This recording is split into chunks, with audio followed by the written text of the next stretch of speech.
Hey everybody, Brent from Rocky Run Angus Ranch. It is a beautiful freaking day out here today. As you can see, sunshine, blue skies, and just a little breeze. It's about 34 degrees out. I looked it up on our NDAWN website, NDAWN, North Dakota something something something. I can't remember what the L stands for, but it records our weather history. And January 7th was the last day we were above freezing since today, or before today. So today, as you can see, you probably just heard it, I got the roof rake out here. I'm going to try and get some of that snow off the roof. I don't think it's going to take much to get it to slide. I'm hoping most of it will just take off and go on its own. If this cheap little roof rake doesn't work, I bought stuff today to build a heavy duty one, either on a pole or something I can put on the end of the rope, kind of like an anchor, and toss up there and pull it down. So I'm gonna give it a shot, and hopefully you guys get a kick out of it, and hopefully I don't die. So here's the girls. They are absolutely loving this weather. As you can see, there's a lot of the bale left from what I fed last night. When it's warmer like this, they don't eat as much because they don't need it to stay warm, so they just don't consume as much food. So helps on the old hay situation a little bit, and not to mention they just all around do better. Oh, by the way, I stepped in mud for the first time today in over 2 months also. I've never been so happy to see mud. So here we go.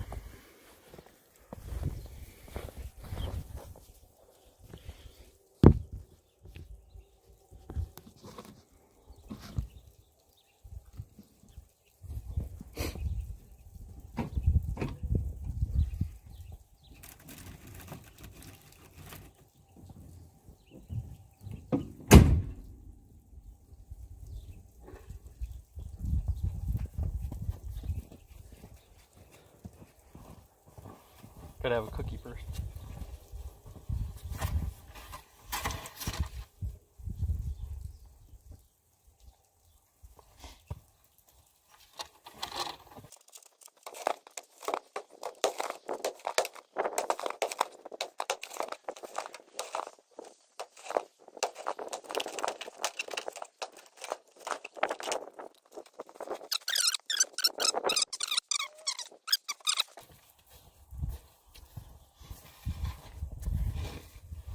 Alright folks, as you can see, it's not quite working the way I wanted it to, but some of it is coming down. I'm going to keep at it. Maybe if nothing else, when I do get down, it'll help. It'll show some surface area of the roof, help warm up the tin, and maybe allow the rest of it to slide off. So I'm going to keep at it, and I'll show you how it goes a little bit later. Okay everyone, as you can see, I didn't get real far.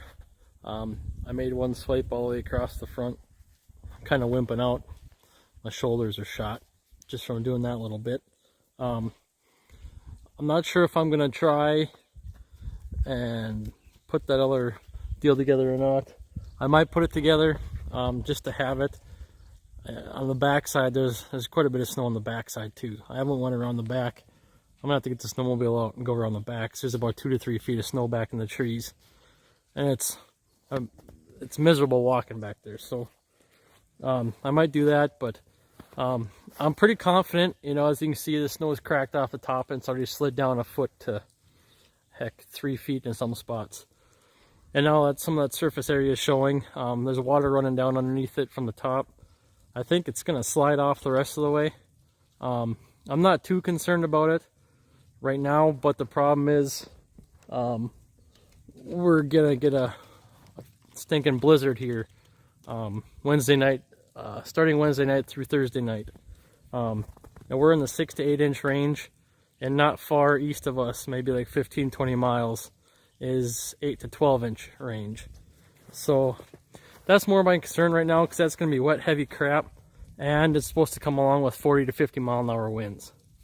So that's gonna be my biggest concern. And this barn is not built that great. It actually, part of the roof, I don't know if it blew off or if it collapsed once years ago.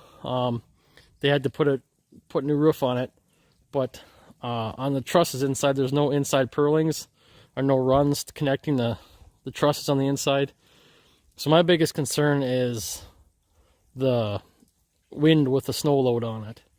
But I think, you know, if this slides off, you know, we should be in good shape. I'm fairly confident it will. Or if nothing else, it'll come off quite a ways more. If I see it move down some more and it's not coming off, I'll probably come out and try to scrape more of it off. But for now, I think I'm just going to let it go at that. And I guess play it by ear and kind of see what happens. So if I get around to working in the shop and trying to put that other one together, I'll show you guys what I'm up to. It's really only going to take maybe not even an hour in the shop to put it together. So anyways, that's where I'm at right now. And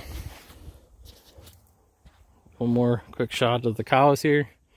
They're loving this weather, and I will get back with you shortly. Be careful when you're using these around power lines, such as that one right there. It's only 120 volts, but it still tickles a little bit.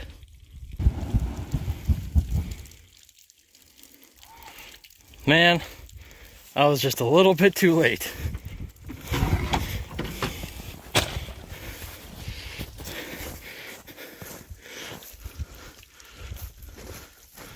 An old chunk came down.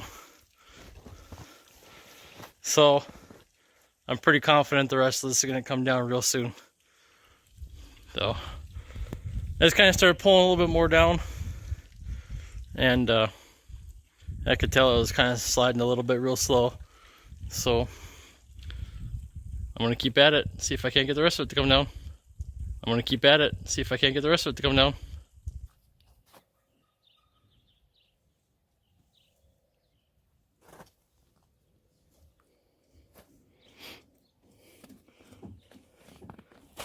There's a nice cow.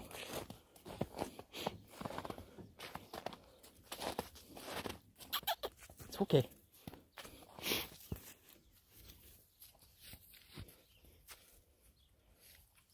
That poor cow. Oops. That poor cow lost her calf last summer. Kind of a freak deal.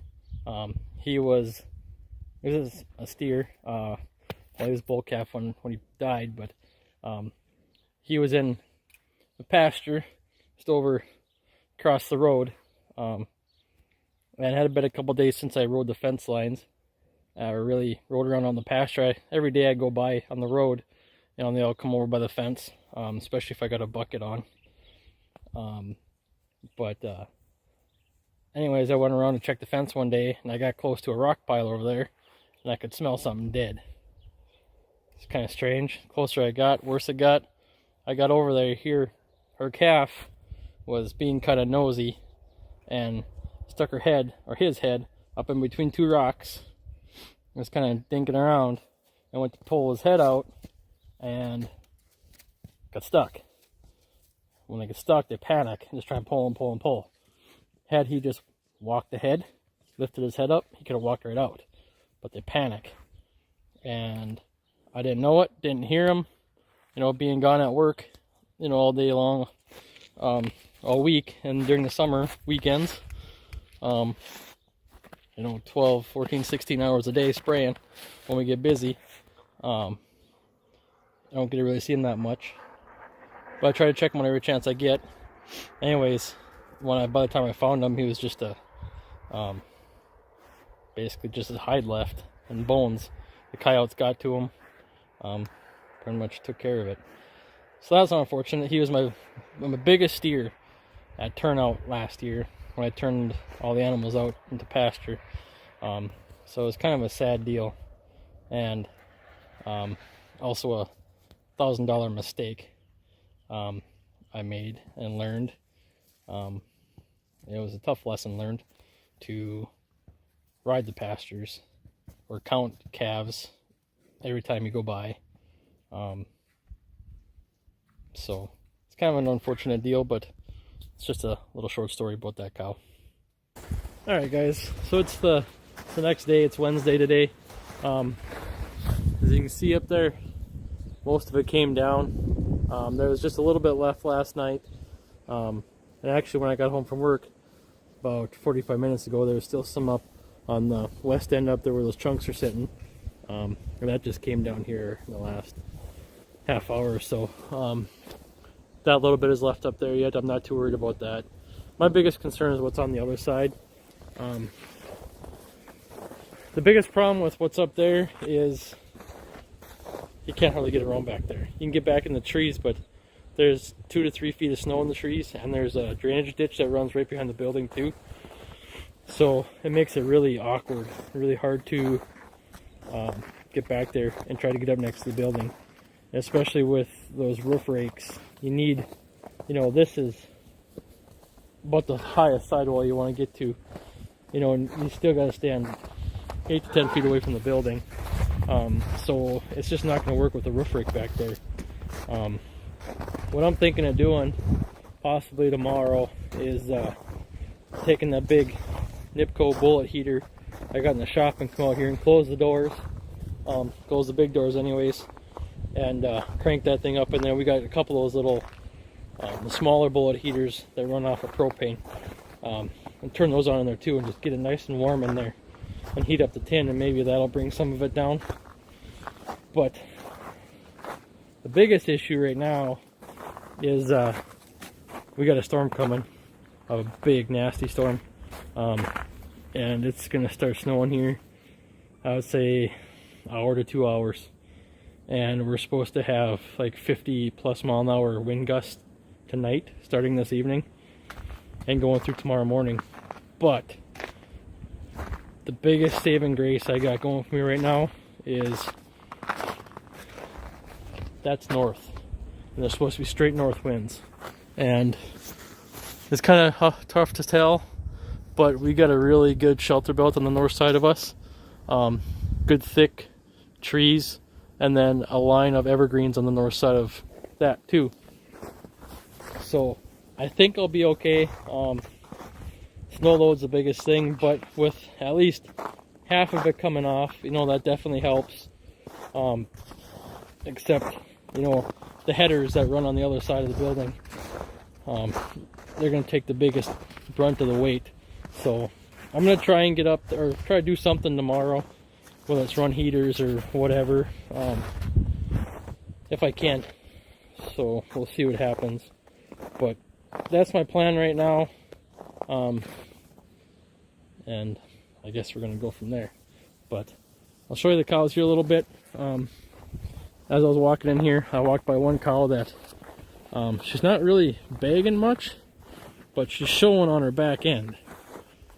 I hope she waits a couple days yet, because this weather we got coming is supposed to last through tomorrow night. They're not really saying much about wind chills, but snow, wet, heavy snow, and 50+ mile-an-hour winds, it's not going to be good at all. So, hey, bull. Try to find that cow. Show you what I'm seeing. Oh, there comes some more of that.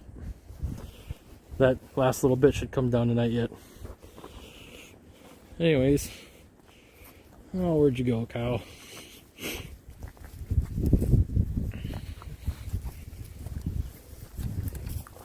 She has no tags.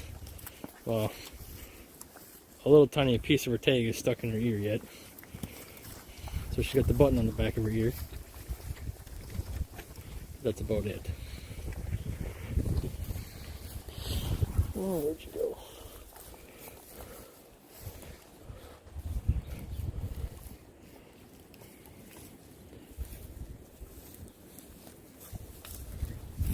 Oh, I might not be able to find her. She's here somewhere, obviously.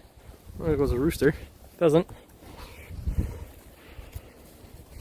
that poor cow there, she's miserable.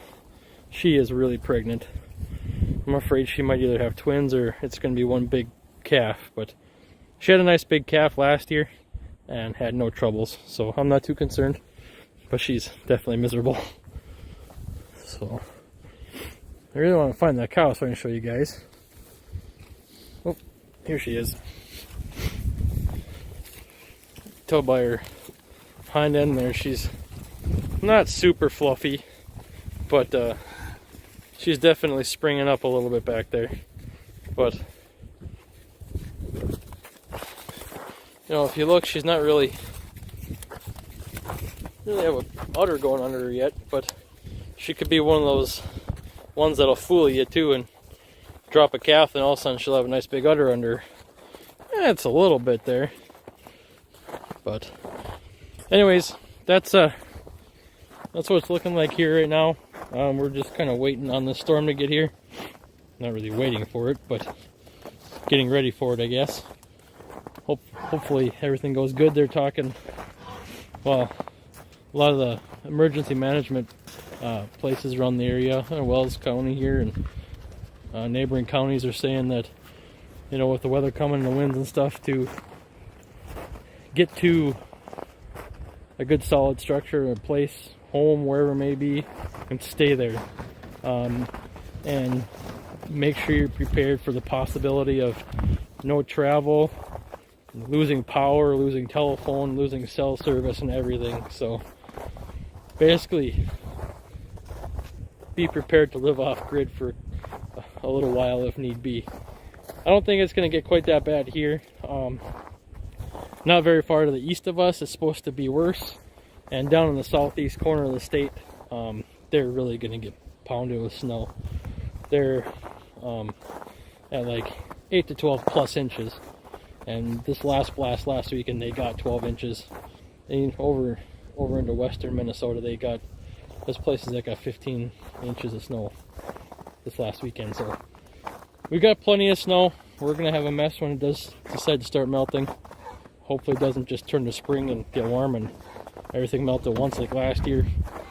It's going to be a disaster if that happens, but I guess we do what we got to do and we'll make it through one way or another. So anyways, everybody have a good night. Stay warm, stay safe. Please comment, rate, and subscribe, and maybe say a little prayer for us up in this neck of the woods where we're going to have this nasty weather. We could probably all use it. Not just the farmers, but anybody up here. So, take care, everyone. Have a good night.